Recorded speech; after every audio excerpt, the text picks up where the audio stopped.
사랑하는 우리 샌디에고 세우신교회 성도 여러분들, 이렇게 뵈니까 무엇보다도 거룩한 주일, 거룩하게 구별된 장소에서 이렇게 말씀을 전할 수 있는 큰 기회를 주셔서 너무 감사합니다.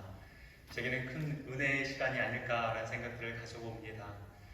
저는 이곳 샌디에고가 낯설지는 않습니다. 이미 말씀을 드렸던 것처럼 한빛교회에서 3년 반 정도의 청년과 대학부 사역을 했기 때문입니다.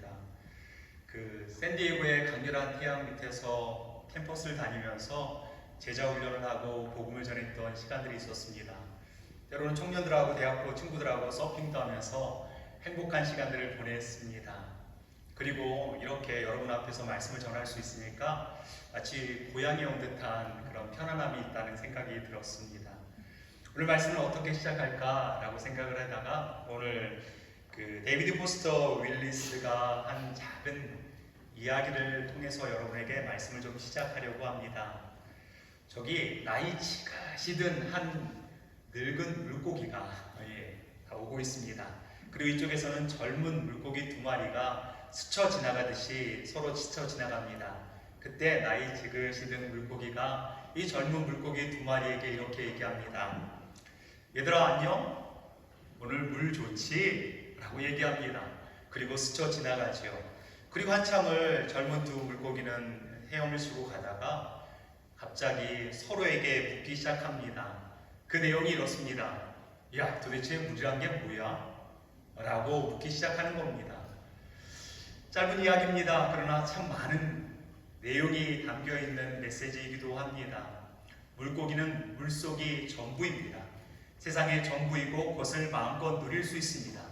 그런데 늘 물속에 지내다 보니 너무나 당연하게 여겨서 보이지 않는 것인지, 아니면 뭔가 음식을 찾기 위해서 열심히 헤엄을 치다 보니까 거기에 집중하다 보니 물이 보이지 않는 것인지 모르지만 그들은 물이란 존재를 모르고 지낸다는 것입니다. 이 모습이 우리의 모습과 너무 닮아있지 않나라는 생각들을 가져봅니다. 지금 우리는 하나님의 은혜의 바닷속에 있던 것, 그리고 살고 있는 것 여러분 알고 계십니까? 숨 쉬는 게 은혜입니다. 여기까지 달려온 것도 은혜입니다.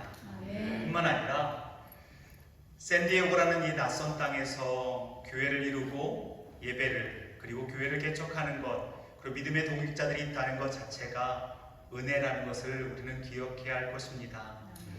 그런데 우리는 자주 세상의 거센 풍파 속에서 이 은혜를 잊어버릴 때가 참 많이 있다는 겁니다.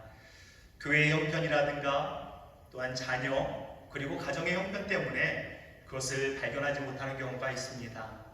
그리고 나이가 지드신 분들은 건강에 너무 많은 염려를 가져다 보니 또 거기에, 그리고 또 먹고 사는 일이 너무 바빠서 이게 하나님의 은혜인가 라는 것들을 놓쳐버릴 때가 있다는 것입니다. 그리고 눈앞에 있는 문제들이 너무 크게 있다 보니 우리 속으로 정말 이렇게 묻고 계시지는 않으신지 모르겠습니다. 하나님, 정말 나와 함께하고 계시는 거 맞습니까? 우린 지금 은혜라는 바닥 속에서 살고 있는 것이 맞습니까? 라는 질문을 혹시 스스로에게 해본 적이 있지 않으신가 여쭙고 싶습니다. 무엇이 문제일까요? 저는 감이 많았는데 이것은 시선의 문제라고 생각합니다. 무엇을 보고 사느냐, 그리고 또한 어디를 바라보고 사느냐에 따라서 우리의 시선을 따라서 우리의 삶은 완전히 판도가 바뀔 수밖에 없다는 겁니다. 그래서 이런 질문을 해보게 되었습니다. 지금 우리의 시선은 어디에 머물러 있습니까? 여러분의 생애 문제입니까? 아니면 은혜입니까? 오늘 우리가 함께 살펴볼 창세기 6장 말씀은요, 시선의 문제를 정면으로 다루고 있습니다. 당시 사람들, 노아 시대의 사람들의 모든 시선은 땅에 있었습니다. 이 땅에서 어떻게 하면 잘 먹고 잘 살 수 있을까? 어떻게 하면 쾌락을 느끼고 힘을 가지고 그리고 성공할 수 있을까에만 몰두하고 있었다는 것입니다. 하나님을 잃어버린 시대가 바로 그 시대였습니다. 그러나 이 칠 같은 어둠 속에서 다른 곳을 바라보는 한 사람이 있었습니다. 우리가 너무 잘 알고 있는 노아이겠지요. 오늘 말씀을 통해서 우리 가운데 하나님께서 은혜로 찾아오시는 것, 그리고 또한 은혜를 발견할 수 있는 이 아침이 되어지기를 예수 그리스도의 이름으로 축원드립니다. 본문 속으로 좀 더 깊이 들어가 보도록 하겠습니다. 당시 노아 시대에 하나님은 세상을 어떻게 바라보셨을까라고 생각해 보게 되었습니다. 우리는 사람의 겉모양을 보고 판단하기도 합니다. 그런데 하나님께서는요, 어디를 보시지요? 우리의 겉모양이 아닙니다. 중심을 꿰뚫어 보신 분이 하나님이십니다. 그리고 오늘 본문은 이렇게 시작합니다. 본문 5절 말씀을 우리 천천히 같이 읽겠습니다. 자, 시작. 여호와께서 사람의 죄악이 세상에 가득함과 그의 마음으로 생각하는 모든 계획이 항상 악할 뿐임을 보시고, 하나님께서는요, 사람을 보셨습니다. 사람 행동 이전에, 사람의 겉모양 이전에 그들의 마음을 꿰뚫어 보셨다는 것입니다. 근데 그들의 마음은 어떤 마음을 갖고 있습니까? 생각하는 모든 계획이 악하다라는 것들을, 그리고 계획하는 것들도 모두 악하다는 것들을 주님께서 보셨다는 것입니다. 죄는 행동으로 드러나기 전에 마음으로부터 시작된다는 것 여러분 알고 계시지요? 한번 여러분에게 여쭙겠습니다. 운전을 열심히 하고 있습니다. 그런데 갑자기 차가 앞에 확 끼어들었습니다. 그때 여러분은 어떻습니까? 조금 바쁘시구나. 잘 보내드려야지. 이런 여유로운 마음을 가진 분이 얼마나 있을까요? 내가 당장 알아가지고 저 앞에다 내가 차를 끄 세우겠다라는 상상을 예전에 제가 한번 해봤던 기억이 있습니다. 사업하다가 내게 큰 손해를 준 사람을 향해서 우리는 어떤 마음을 가질까요? 저 사람도 나처럼 당해봐야 되는데 라는 생각을 혹시 가지고 있지는 않으십니까? 그리고 나에게 깊이 상처를 줬던 사람들을 향해서는요, 너도 상처 한번 받아봐 라는 생각이 스쳐 지나가지는 않으셨습니까? 우리 안에도요, 분명히 어두운 생각과 계획들이 있음을 인정할 수밖에 없다는 것이 우리의 솔직한 모습이겠지요. 그런데 우리는 알고 있습니다. 그렇다고 해서 우리가 그것을 행동으로 옮길까요? 그러진 않습니다. 왜 그럴까요? 그것이 죄라는 것을 알기 때문이고 끔찍한 결과를 가져온다는 것을 우리는 알고 있기 때문이 아닐까라는 생각이 들어봅니다. 생각과 행동 사이에는요, 간신히 버티고 있는 양심과 도덕이라는 얇은 뚝이 있습니다. 그것이 우리를 버텨주고 있기 때문에 우리는 그렇게 행동으로 그 모든 일들을 행하지는 않습니다. 근데 오늘 본문이 고발하고 있는 노아 시대는 전혀 달랐습니다. 그 뚝이 완전히 무너진 세대를 말해주고 있다는 것입니다. 마음속에 악한 생각이 브레이크 없이 그대로 행동으로 나타나기 시작합니다. 그것이 오늘 본문 11절로 12절 말씀에 나타나 있습니다. 그때 온 땅이 하나님 앞에 부패하여 포악함이 땅에 가득한지라.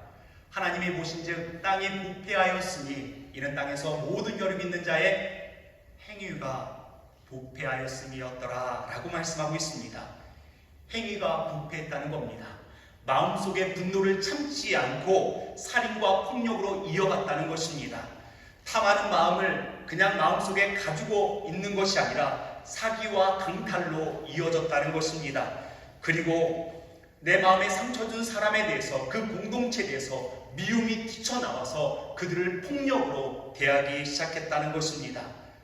분명히 하나님께서 이 땅을 창조하셨을 때는 그 안에 사랑과 은혜와 긍휼이 있기를 원하셨을 것입니다.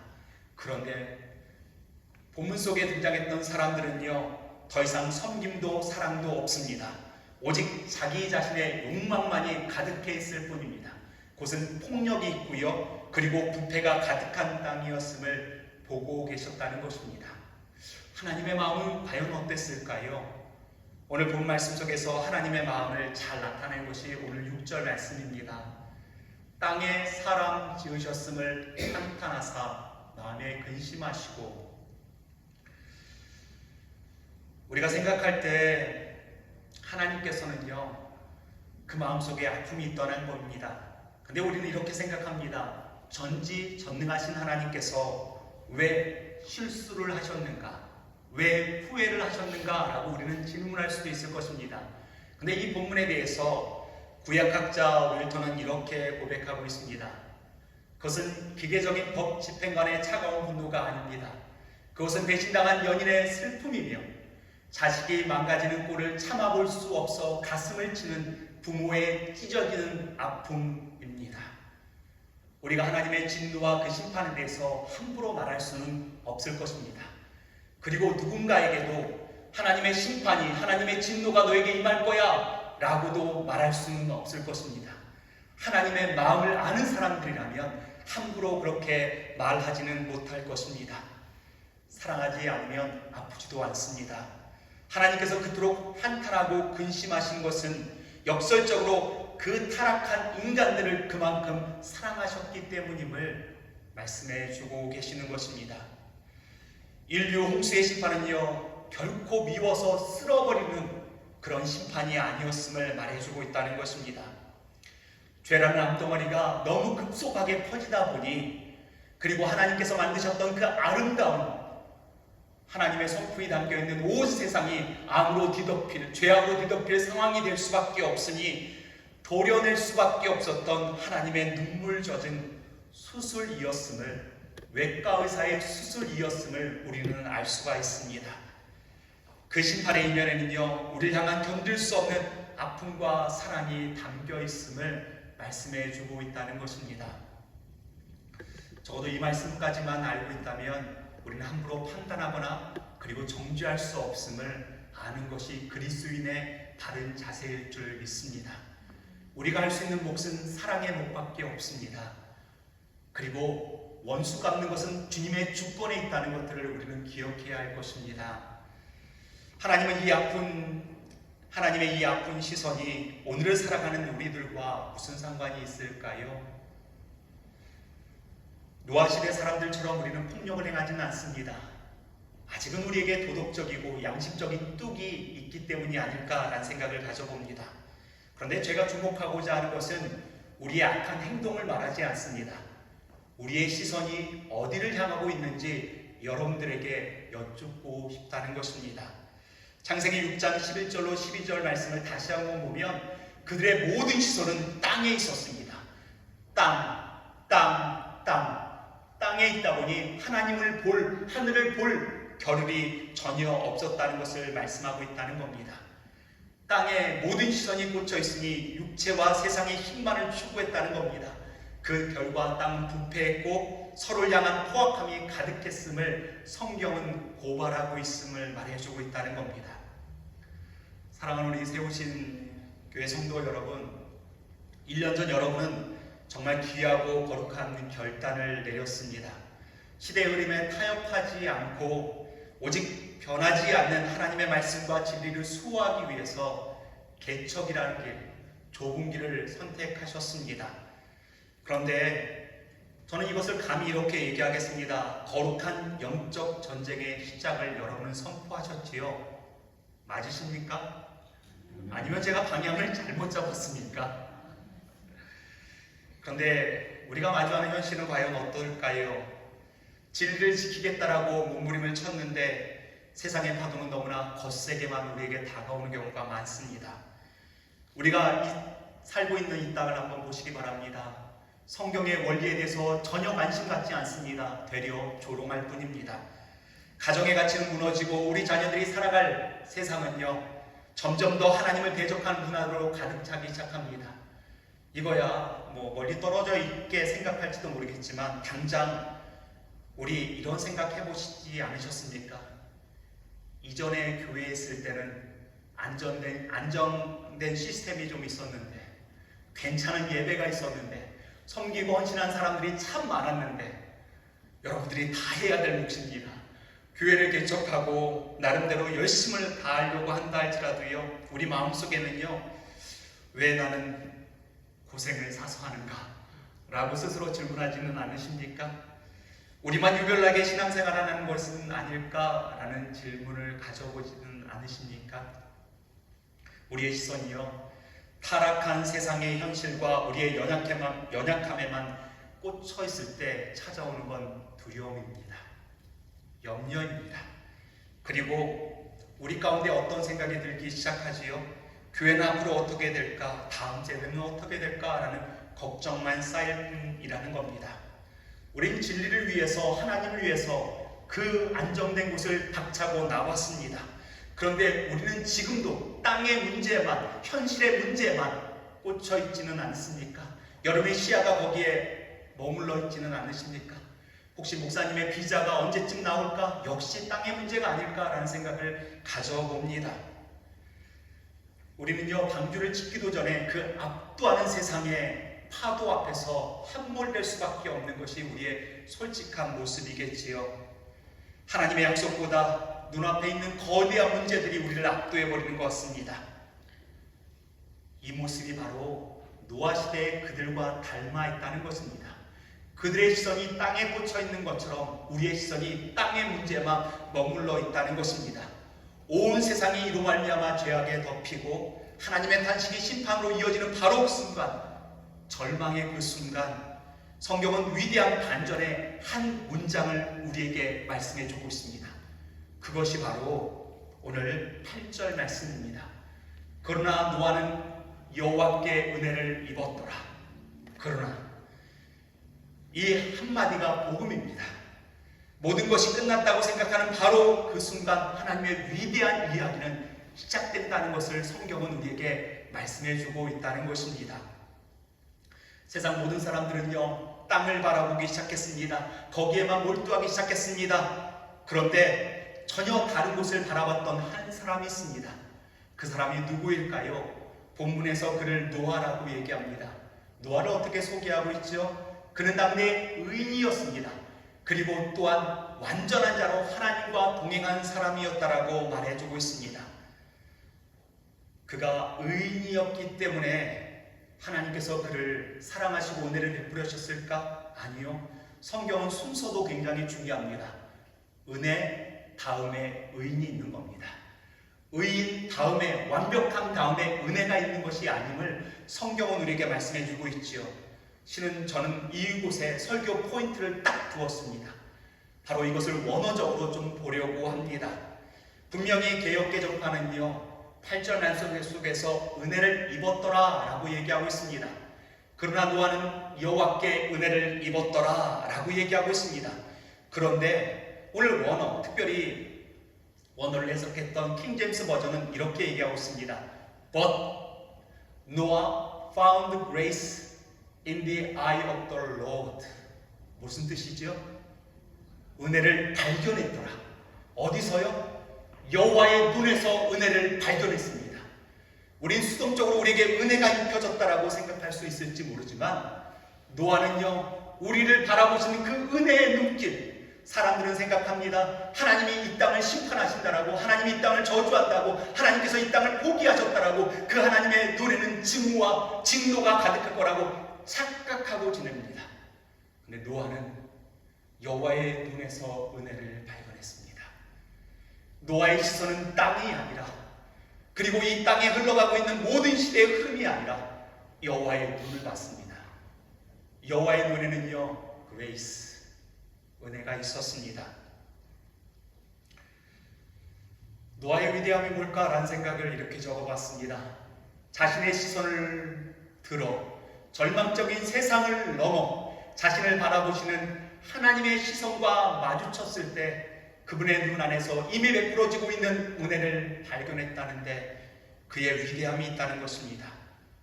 찰스 스펄전은요, 이 은혜를 설명할 때 아무런 이유 없이 주어지는 하나님의 호의라고 말하고 있습니다.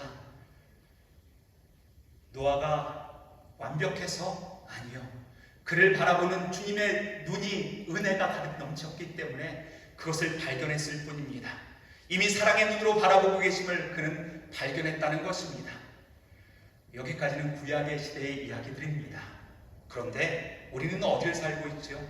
신약의 시대를 살고 있고 성령의 시대를 살고 있습니다. 그럼 그 은혜는 도대체 우리와 어떤 연결이 있을까요? 노아가 희미하게 발견했던 그 은혜는요, 바로 그 은혜의 실체가 누구인지를 우리에게 말씀해주고 있다는 것입니다.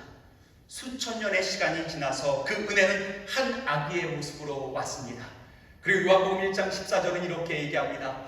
말씀이 육신이 되어 우리 가운데 거하시매 우리가 그의 영광을 보니 아버지의 독생자의 영광이요 은혜와 진리가 충만하더라. 그 은혜의 실체이신 예수 그리스도께서 이 땅에 오셨음을 말씀하고 있습니다. 노아는요, 희미하게 주의 눈에서 은혜를 발견했을지 모르지만 우리 믿음으로 말미암아 그 예수 그리스도를 만졌고 믿음으로 고백했으며 우리가 구원받은 백성이 되었음을 고백했기에 우리가 예배 자리에 있는 것이 아닐까라는 생각을 가져봅니다.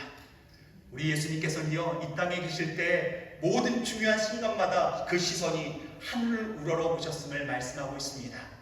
몇 가지 예를 들어보겠습니다. 귀먹고 말 더듬는 사람을 고치실 때 주님께서 행하신 것은 무엇일까요? 하늘을 우러러 탄식하셨습니다. 이것이 마가복음 7장 34절 말씀에 나타나 있습니다. 그리고 어떻게 됐을까요? 그 사람 가운데 은혜가 임했습니다. 에바다 하니 귀가 열리고 입이 열리는 은혜를 경험하게 되었습니다. 어디뿐일까요? 베스다 들녘, 황량한 그 들녘에 배고픔에 굶주렸던 사람들, 수많은 사람들이 모여 있었습니다. 그때 주님께 주어진 것은 물고기 2마리와 떡 5덩어리, 초라한 것밖에 없었습니다. 그러나 주님은 그 떡 5덩어리와 물고기 2마리를 보지 않고 하늘을 우러러 축사하시니 그 은혜가 황량했던 땅 베세다 들녘에 임하는 그 은혜가 임했습니다. 5,000명이 먹고도 12광주리가 남는 은혜가 임했다는 겁니다. 우리는 생각합니다. 우리의 인생은 죽음으로 끝난다라고요. 죽음의 가장 대표적인 사람은 누구일까? 라고 생각한다면 아마도 나사로가 아닐까라고 생각합니다.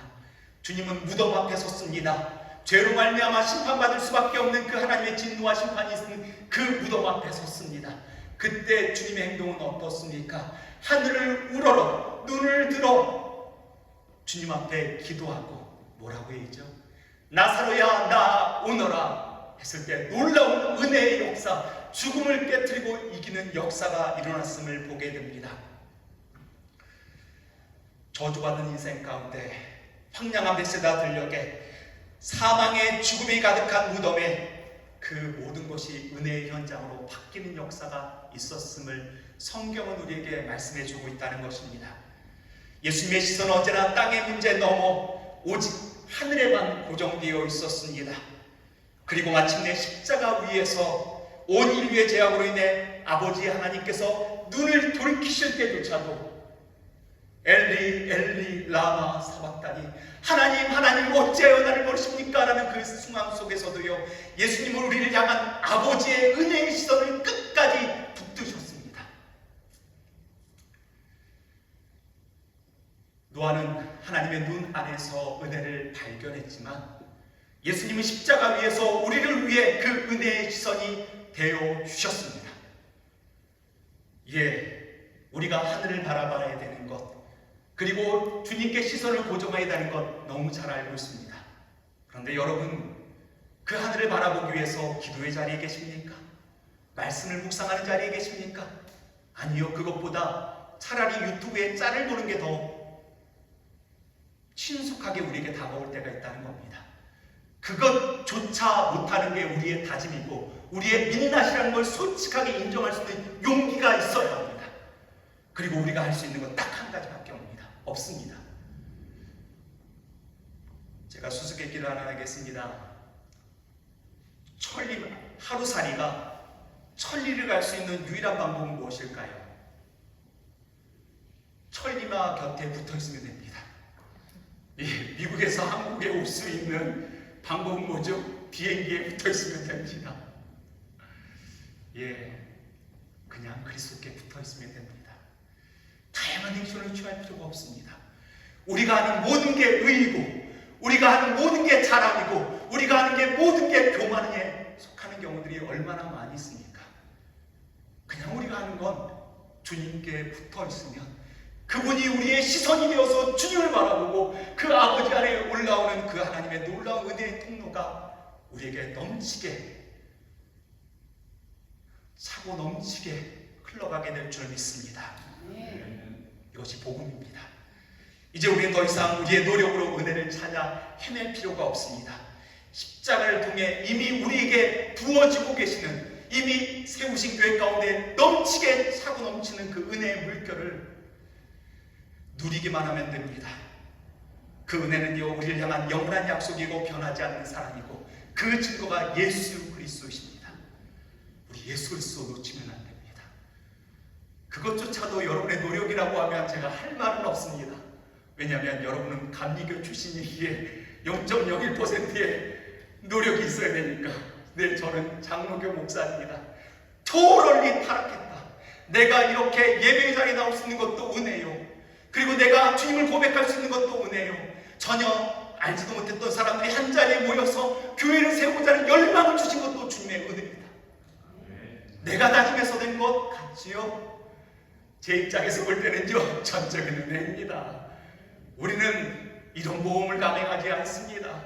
적당하게 묻어가면 되는 인생이니까요. 그런데 주님은 우리에게 거룩한 부담을 주셨습니다. 이 시대를 역행하는 부담을 주셨습니다. 넓은 길이 아니라 좁은 길을 가라는 부담을 주셨습니다. 그리고 우리는 결단했습니다. 결단도 은혜입니다. 우리는 주님이 시키는 대로 가면 됩니다. 그리고 아침에 일어날 때 저는 이렇게 일어납니다. 기계를 쫙 펴면서 주여 새날 새 아침을 주셔서 감사합니다. 어제의 근심과 걱정은 더 이상 나의 시간이 아닙니다. 오늘 주께서 새날 새 아침을 주셨습니다. 오늘은 긍정의 날이요 희망의 날이요 하나님께서 놀랍게 일하실 날입니다. 오늘을 기대합니다. 오늘 주님을 기대합니다. 우리는 은혜에 붙어있는 사람들임을 말씀해주고 있다는 겁니다. 사랑하는 성도 여러분, 그렇다면 이 놀라운 복음의 메시지를 먼저 노아의 삶을 어떻게 바꿔놨을까요? 하나님의 눈 안에서 은혜를 발견한 노아는요, 더 이상 땅만 바라보는 존재가 아니었습니다. 땅을 바라보면 한숨이 나옵니다. 주변의 사람들을 바라보면 원망이 나옵니다. 그러나 오직 주님께 고정하기로 그는 마음을 먹었습니다. 그리고 그는요, 세상의 조롱과 비난 속에서 묵묵하게 방주를 지어가기 시작했습니다. 그리고 마침내 가족과 온 인류를 구원하는 은혜의 통로로 주님께 귀하게 쓰임받게 되었음을 우리는 기억해야 할 것입니다. 이 은혜의 원리는요, 2025년 혼탁한 시대를 살아가고 있는 우리에게도 동일하게 적용되어지고 있다는 겁니다. 지금 우리는 노아의 시대처럼 하나님을 대적하는 거대한 세속의 물결 가운데 있습니다. 그렇지만 하나님은 우리에게 이렇게 말씀하십니다. 세상을 보지 말고 나를 봐라 라고 주님께서는 우리를 초청하고 계신다는 것입니다. 나만 보면 된다. 정확히 얘기하면요, 예수 그리스도의 시선에 딱 붙어 있으면 됩니다. 이게 어떻게 가능하지요? 먼저 그분이 우리에게 찾아오셨기 때문에 우리 믿음으로 그분께 붙어 있으면 됩니다. 우리가 할 수 있는 것 딱 세 가지를 여러분에게 말씀드리겠습니다. 첫 번째는 먼저 세상의 풍조를 거스리는 진리의 방주를 짓는 여러분의 사명을 갖기를 부탁드리겠습니다. 1년 전 여러분은 아픔을 감수하면서 이곳에 교회를 개척한 이유가 무엇입니까? 편안한 교회 생활을 위해서였다면 여러분은 잘못 선택하셨습니다. 타협하지 않는 진리의 말씀 위에 서겠다는 그 다짐으로 이곳에 있고 계시지는 않습니까? 지금 미국 땅은요, 창조 질서인 거룩한 결혼관이 무너지고 있습니다. 생명의 존엄성이 편의주의에 밀려나가고 있습니다. 세상은 더 이상 세상은요, 인권이라 자유라 말하지만 성경은 그것을 죄라고 지적하고 있습니다. 남들은 더 넓은 길로 가는데 비록 외롭고 조롱받는 말씀의 원리를 지키기 위해서 이 좁은 길에 여러분이 들어섰지만 여러분을 통해서 은혜의 방주는 서게 될 것입니다. 그리고 이 시대를 새롭게 할 것이고 샌디에고를 새롭게 할 것이고 이 한인 문화를 새롭게 할 것이고 여러분의 자녀들을 새롭게 할 줄 믿습니다. 두 번째 도전을 여러분에게 드리겠습니다. 붙어 있어야 합니다. 다른 수가 없습니다. 여러분이 회의도 많이 하시고 여러분이 논의도 많이 하시고 여러분이 나름대로 머리를 써보고 온갖 방법들을 다 활용해봐도요, 붙어있는 힘을 이길 수가 없습니다. 그냥 주님께 딱 붙어 계십시오. 왜 이것이 안 될까? 왜 이거 뭐가 문제일까? 원래 인간사는 안 되는 게 정상인 거죠. 여러분 더 잘 알고 계시지 않습니까? 저보다 연배가 더 많으신 분들이 계십니까? 아시라고 생각되었습니다. 우리는 포도나무 대신 예수 그리스도께 그냥 붙어 있으면 됩니다. 붙어 있다는 건요, 그분을 더 아는 겁니다. 아는 만큼 누리게 됩니다. 가끔씩 그림을 전시해 놓은 박물관에 가면요, 저는 그림을 스쳐 지나가시 이렇게 지나갑니다. 그런데 어떤 분들은 그 그림을 가만히 지그시 보시더라고요. 그리고 지나가서 한 바퀴를 다 돌고 왔는데 30분이 지났는데 또 그분은 여전히 그 자리에 그 그림 하나를 보고 있는 광경을 몇 번 봤던 경험이 있습니다. 그리고 저는 압니다. 아, 이분이 미술에 조예가 있으신 분이구나. 원근감이라든가 색도라든가 이 사람에 대한 스토리라든가 이걸 아니까 이렇게 머물러 있고 내가 전혀 볼 수 없는 것을 보기 시작하고 누리고 계시는구나 라는 거예요. 예수님을 아는 만큼 우리는 붙어 있을 수 있습니다. 예수님을 아는 만큼 우리는 그분께 오는 그 은혜를 마음껏 누릴 수 있습니다. 성경을 펴는 것을 여러분이 또 노력이라고 한다면 저는 할 말은 없습니다. 근데 마음으로부터 성령께서 성경을 펴라고 얘기하지 않으십니까? 갑자기 새벽에 잠이 안 와요. 그럼 어떻게 해야죠? 무릎 꿇어야지요. 주님이 깨우신 거니까. 내가 어젯밤에 뭐 잠을 못 자서 내가 뭐 그 커피를 마시고 나서 아니요. 우리는요, 서 있으면 앉고 싶고 앉아 있으면 눕고 싶고 눕고 싶으면 자고 싶은 사람이 우리의 모습입니다. 그런데 왜 주님께서 우리를 새벽에 깨우시겠습니까? 난 널 만나고 싶다. 내게 붙어 있지 않겠니? 라고 주님께서 초청하시는 음성으로 들으면요, 내일 아침이 불멸의 밤이 더 행복한 밤으로 가득 채워질 줄 믿습니다. 마지막 세 번째 노아가 우리에게 말한 겁니다. 시선. 우리 매일 하나님의 눈을 바라봐야 합니다. 하나님의 눈 대신 예수 그리스도의 십자가를 바라봐야 할 것입니다. 사랑하는 여러분, 힘들 때 땅을 보지 마십시오. 땅을 보면 문제가 보이고 아까 말한 것처럼 사람을 보면 원망만 생깁니다. 눈을 들어 주님을 보시기 바랍니다. 십자가에 달리신 예수 그리스도를 보시기 바랍니다. 십자가야말로 하나님의 가장 가장 큰 아픔이요, 가장 큰 사랑의 확증임을 말씀해 주고 있다는 겁니다. 그래서 주님은 이렇게 여러분에게 말씀하실지 모른다는 생각이 듭니다. 여러분이 시선을 주님께 두었을 때 내가 너의 아픔을 안다. 내가 너의 수고를 안다. 내가 너를 붙들고 있다. 내가 너를 포기하지 않는다. 이 음성을 듣는 자는요, 이 시선을 마주하는 자는 결코 무너지지 않습니다. 사랑하는 우리 샌디에고 세우신 교회 성도 여러분, 말씀을 마무리하겠습니다. 여러분, 진리를 지키기 위해서, 하나님의 말씀 위에 교회를 세우기 위해서 편안함을 뒤로하고 이 좁은 길을 선택하는 용기를 가지신 분들입니다. 비록 눈앞의 현실이 리더의 부재가 미래의 불확실성이 우리를 두렵게 할지라도 낙심하지 마시기 바랍니다. 오늘 믿음의 눈을 들어 은혜의 보좌를 바라보시기 바랍니다. 노아가 발견했던 그 은혜, but Noah found grace. 그 역사가, 그리고 우리를 위한 그 시선이 우리에게 주어지고 있음을, 하나님의 은혜가 지금도 우리에게 부어지고 있음을 꼭 기억하시기 바랍니다. 세상이 아무리 혼탁하고 아무리 어두워 보여도요, 하나님은 실수하지 않으십니다. 그 하나님의 열심히 우리를 끝까지 이끌고 가실 것입니다. 오직 예수 그리스도의 시선을 고정하고 그분께 꼭 붙어 있으므로 이 시대의 방주를 완성해 나가는 복된 세우신 교회가 되기를 예수 그리스도의 이름으로 축원드립니다. 오늘 말씀의 핵심을 같이 읽으면서 마무리하겠습니다. 같이 읽겠습니다. 자, 시작. 나의 구원은 내가 얼마나 훌륭한 방주를 짓느냐에 달려있지 않습니다. 나를 바라보시는 하나님의 눈이신 예수 그리스도를 바라볼 때 시작됩니다.